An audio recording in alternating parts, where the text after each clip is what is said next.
আজকে আপনাদের নিয়ে যাব বেলফাস্টের খুবই ইন্টারেস্টিং একটা ডে ট্যুর। এই ট্যুরটি আমরা কিনেছি গেট ইউর গাইড নামে একটি ওয়েবসাইট থেকে, যেখানে আপনারা $30 থেকে $32 পার পারসন রেটে খুব সহজেই পারচেজ করে নিতে পারেন। আজকের এই ট্যুরে আমরা দেখব বিভিন্ন হিস্টোরিক্যাল সাইটস, কিছু ন্যাচারাল সাইটস এবং খুবই famous TV show game of Thrones এর কিছু শুটিং লোকেশন। হাই এভরিওয়ান, আজকে আমাদের বেলফাস্টের সেকেন্ড ডে। আজকে আমাদের ডেট আমরা শুরু করেছি। আমরা একটা ডে ট্রিপে আছি। এই ট্রিপটাকে জায়ান্ট কসওয়ে এবং গেম অফ থ্রোনস ট্রিপ বলা হয়। সেটার মূলত কাজ হচ্ছে বিভিন্ন স্পটে থামবে আর আমরা নেমে নেমে জায়গাগুলো এক্সপ্লোর করবো। আমরা আমাদের ফার্স্ট স্পটে এখন আছি একটা ক্যাসেলের সামনে। সেই জায়গাটা আমরা একটু দেখি। আমাদের প্রথম ডেস্টিনেশন ক্যারিকফার্গাস ক্যাসেল।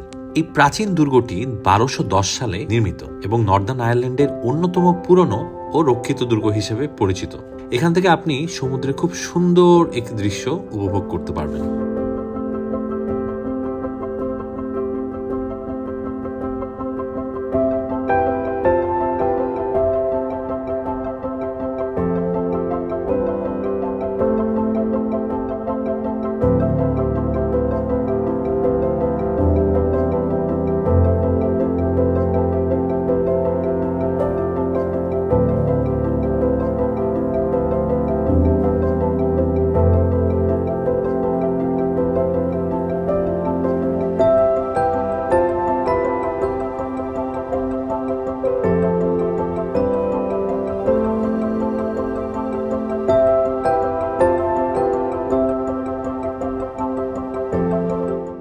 এখন যে জায়গাটি দেখতে পাচ্ছেন এর নাম ক্যারিক এরিড রোপ ব্রিজ। প্রায় 30 মিটার উঁচু ও 20 মিটার প্রশস্ত এই রোপ ব্রিজটি 1700 শতকের মাঝামাঝি সময় নির্মিত হয়েছিল।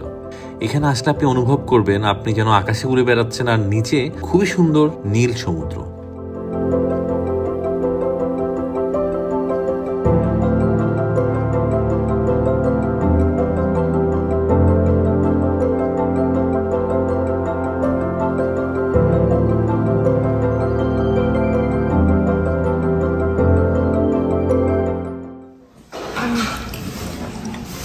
আমাদের আজকে যে ট্যুরটা শুরু হয়েছিল, তো এখন আমরা লাঞ্চ ব্রেকে আছি।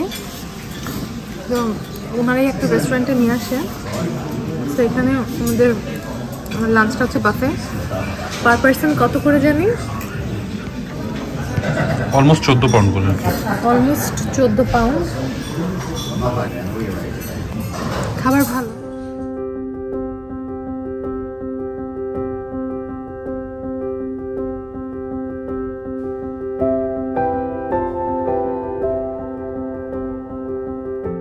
এখন আমরা চলে এসেছি ডার্ক হেজেসে। গেম অফ থ্রোনস এর ভক্তরা অবশ্যই এই জায়গাটি চিনবেন। এখানে দেখা গেছে বিখ্যাত দৃশ্য আর্ট স্টার্কের যাত্রার পথ।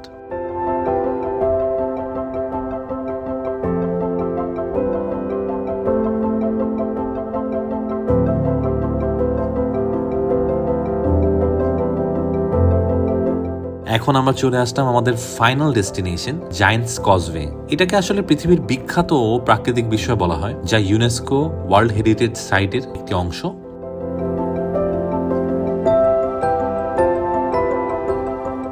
এই বিশাল হেক্সাগোনাল কিলাগুলো প্রায় 60 মিলিয়ন বছর আগের ভলকানিক ইরাপশনের মাধ্যমে সৃষ্টি হয়েছে।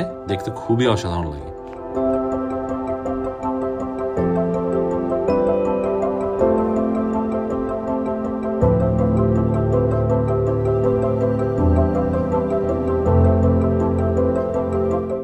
আমরা এখন জায়ান্ট কসওয়েতে এখানে চলে এসেছি।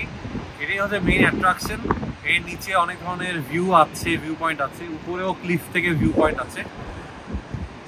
তো আমরা একটু হেঁটে দেখবো, আশেপাশে একটু ঘুরে দেখবো, ঘুরে এখান থেকে চলে যাবো। এখানে অনেক ফ্রিজিং টেম্পারেচার, অনেক ঠান্ডা। তো আমরা তাদের ছবি তুলে আবার ব্যাক করবো।